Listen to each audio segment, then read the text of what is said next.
তো কিয়ামতের আগে মারে ভুলে যাবে, মাকে ভুলে গিয়ে স্ত্রীর পেছনে পেছনে দৌড়াবে। খবরদার, খবর। আপনি নামাজি হতে পারেন, মুসল্লি হতে পারেন, হাজী সাহেব হতে পারেন, কিন্তু মা যদি বদদোয়া দেয় আপনার সব শেষ, দুনিয়াও শেষ, আখিরাতও শেষ। মায়ের মর্যাদা বাবার চেয়ে 3 গুণ বেশি। হামালাতহু উম্মুহু, কারণ বাবা পেটে ধরে নাই, পেটে ধরছে কে? ওয়াহানান আলা ওয়াহান, 8 মাস 10 মাস এই বোঝাটা বাবা বহন করে নাই, করলো কে?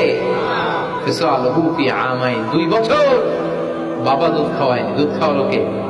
মায়ের এক ধার দুধের দাম কাটিয়া গায়ের চাম, বাপস বানাইলেও ঋণের শোধ হবে না, এমন দরদি ভাবে কেউ হবে না আমার মা গো। ঠিক কিনা?